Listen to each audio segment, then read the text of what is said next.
নজর রাখবো পরবর্তী সংবাদে। মঙ্গলবারই প্রকাশিত হয়েছে 18তম লোকসভা নির্বাচনের ফলাফল। তারপরে এখন চলছে বিভিন্ন দলের মধ্যে গুঞ্জন, বিভিন্ন দলের মধ্যে বেশ কিছু আলাপচারিতা।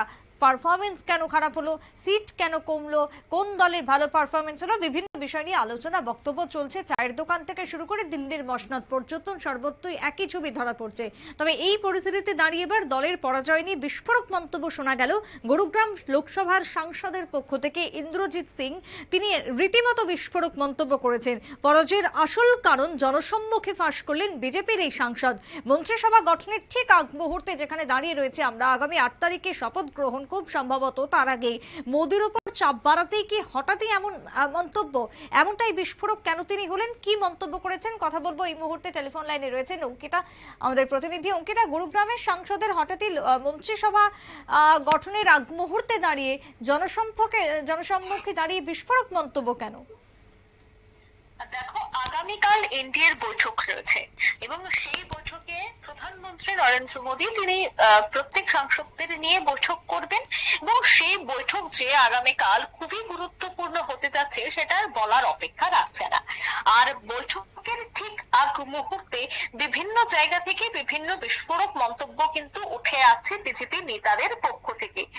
আর ইতিমধ্যে যেহেতু ফলাফল প্রকাশ হয়েছে, ফলাফল প্রকাশের পর যেহেতু আগামীকাল বৈঠক, আগামীকাল বৈঠকের আগে প্রধানমন্ত্রী নরেন্দ্র মোদী অর্থাৎ বিজেপির যিনি প্রধান মুখ, তিনি কিন্তু যথেষ্ট চাপে রয়েছেন। কারণ কি? কারণ হচ্ছে বিভিন্ন জায়গা থেকে বিভিন্ন বিস্ফোরক মন্তব্য, তাও আবার বিজেপি নেতৃত্বদের পক্ষ থেকে। আবারও এক বিস্ফোরক মন্তব্য উঠে এসেছে গুরুগ্রামের এক বিজেপি নেতা, যিনি জয়ী নেতা, জয়ী সংসদ, সে জায়গায় উনি কিন্তু এবার বিস্ফোরক মন্তব্যটা করলেন। তিনি বলতে চাইলেন যে বিজেপি নাকি 2024 সালে যে লোকসভা নির্বাচন, সেই লোকসভা নির্বাচনে শহরের বিভিন্ন জায়গায় সভা করেছেন, গ্রামে সভা করেননি, আর তাই সব থেকে বড় এফেক্ট হয়েছে বিজেপির জন্য। তিনি সরাসরি একেবারে কোট যে গ্রামে তিনি কোনো ধরনের প্রচার বলো বা বিভিন্ন ধরনের কর্মসূচি তার গ্রামে হয়নি, শুধুমাত্র শহর এলাকায় হয়েছে। এটাই হচ্ছে সব থেকে বেশি ব্যর্থতা, যার ফলাফল তা বেরিয়ে এসেছে। আর উনার এই বক্তব্যের পর কিন্তু রীতিমতো গুঞ্জন ছড়িয়ে পড়েছে। দেখো, আমরা সকাল থেকে বিভিন্ন খবর আমাদের দর্শকদের সামনে তুলে ধরছি, যেখানে দেখা যাচ্ছে যে এনডিএ জোটের শরিকেরা তারা কিন্তু এবার প্রধানমন্ত্রীর উপর চাপ সৃষ্টি করবে। যেহেতু বিজেপি এবার একক সংখ্যাগরিষ্ঠতা পায়নি, তাই এবার এনডিএ জোট নিয়ে যেহেতু বিজেপি অর্থাৎ প্রধানমন্ত্রী শপথ গ্রহণ করবেন, তাই সেক্ষেত্রে এনডিএ জোটের যারা শরিকেরা রয়েছেন তাদের প্রাধান্য অনেকটাই বেড়ে গেছে। মন্ত্রিত্ব বলো বা যে কোনো জয়ী বিভিন্ন সাংসদের সেই রাজ্যের বিভিন্ন টাকা, বরাদ্দকৃত টাকা, এই সমস্ত বিষয় নিয়ে কিন্তু ইতিমধ্যেই মোদির উপর চাপ রয়েছে এনডিএ নেতৃত্বদের। তাই এই সমস্ত চাপ আরো আগামীতে বাড়তে পারে এবং আগামী বৈঠকও বাড়বে, এমনটাই কিন্তু এক প্রকার ইঙ্গিত পাওয়া যাচ্ছে।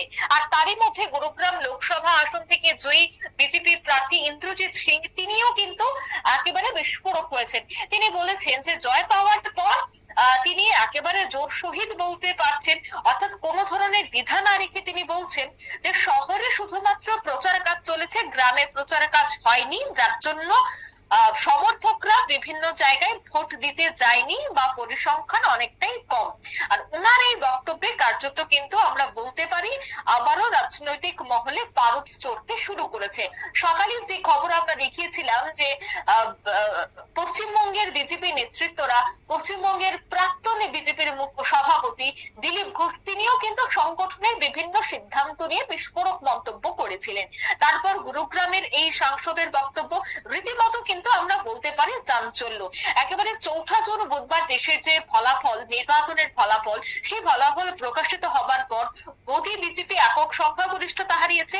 অর্থাৎ এর আগে নিরঙ্কুশ ক্ষমতা নিয়ে 1 দশক ধরে দেশ শাসন করেছিল বিজেপি, কিন্তু এবার কিন্তু তেমনটা হয়নি। আর এই অবস্থায় পরবর্তী সরকার গঠনের জন্য জোট শরিকদের ব্যাপারে কিন্তু তোড়জোড় শুরু হচ্ছে দলকে নিয়ে। একাধিক প্রত্যাশিত আসনে কেন দলে তা হার হয়েছে বা কেনই বা ভালো ফল করতে পারেনি, সে নিয়ে কিন্তু একের পর এক বিভিন্ন বিজেপি নেতৃত্বরা মুখ খুলেছেন। এবার গুরুগ্রামের জয়ী সাংসদ তিনিও কিন্তু মুখ খুললেন। এবার ওনার এই বক্তব্যের পর রাজনৈতিক মহলের বিভিন্ন নেতৃত্বরা বা রাজনৈতিক মহলের বিশ্লেষকরা তারা কিন্তু বলতে শুরু করেছেন যে হয়তোবা মন্ত্রিত্ব নয়তোবা মোদির উপর চাপ, বিভিন্ন রাজ্যে বিভিন্ন খাতে বরাদ্দকৃত টাকা বৃদ্ধি করা, একাধিক বিষয় নিয়ে এখন চাপ সৃষ্টি করা হবে, তার আগেই এনডিএ শরিকরা একের পর এক বিস্ফোরক মন্তব্য করছে। অন্যদিকে রাজনৈতিক বিশ্লেষকদের এও মন্তব্য রয়েছে বা তাদের এও দাবি রয়েছে যে প্রধানমন্ত্রী নরেন্দ্র মোদী তিনি যদি শপথ গ্রহণ করেন সেক্ষেত্রে শুধুমাত্র বিজেপি নয়, এনডিএ শরিকদেরকেও একেবারে প্রথম সারিতে আনতে হবে। মন্ত্রিত্ব থেকে শুরু করে একাধিক বিষয়ে একাধিক প্রকল্পে এনডিএর নেতৃত্বদের সামনে আনতে হবে, আর সেই প্রাধান্যটা কিন্তু এবার বুঝতেই হবে। উদাহরণস্বরূপ আমাকে বলতেই হচ্ছে নীতিশ কুমার, যে নীতিশ কুমার আগে এনডিএতে ছিল, কিন্তু অনেকেই বলে থাকেন যে নীতিশ কুমারকে তেমন ভাবে প্রাধান্য দেওয়া হয়নি দলে, তার জন্য তিনি এনডিএ জোট ছেড়ে ইন্ডিয়াতে যোগদান করেছেন। এখন তিনি আবার পুনরায় এনডিএতে রয়েছেন, যেহেতু তিনি এখন কিং মেকার হয়ে ফিরেছেন, তাই ওনার প্রাধান্য যথেষ্ট রয়েছে বিজেপির রাজনীতিতে বা প্রধানমন্ত্রীর নজরে কিন্তু এবার নীতিশ কুমারের প্রাধান্য অনেকটাই বেশি। তাই এছাড়া যে ইন্ডিয়ার অন্যান্য নেতৃত্বরা রয়েছে তাদেরও যেন প্রাধান্য ওনার সামনে থাকে, উনি যেন প্রত্যেক ইন্ডিয়ান নেতৃত্বদের একেবারে প্রথম সারিতে রাখেন, এই সমস্ত বিষয়গুলিকে সামনে রেখে কিন্তু ইন্ডিয়ার বিভিন্ন নেতৃত্বরা বিভিন্ন বক্তব্য রাখছেন এবং একাধিক রাজনৈতিক বিশ্লেষকরা তারা তাদের মতো করে বলছেন, এবং সেই কথাই কিন্তু আমরা আমাদের দর্শকদের সামনে তুলে ধরছি। সুপ্রীতি। একেবারেই তাই। ধন্যবাদ অঙ্কিতা তোমায়। অর্থাৎ সেই জায়গায় দাঁড়িয়ে বেশ কিছু ক্ষেত্রে বিভিন্ন বক্তব্য মন্তব্য এই মুহূর্তে উঠে আসছে। মন্ত্রিসভা সম্প্রসারণে যত সময় এগোচ্ছে, যত মন্ত্রিসভা গঠনের সময় একটু একটু করে সামনে আসছে, তখনই একের পর এক বক্তব্য এই মুহূর্তে রাজনৈতিক মহলে জল্পনা আরো উস্কে দিচ্ছে। ছোট্ট বিরতির পর ফিরে আসবো, সঙ্গে থাকুন।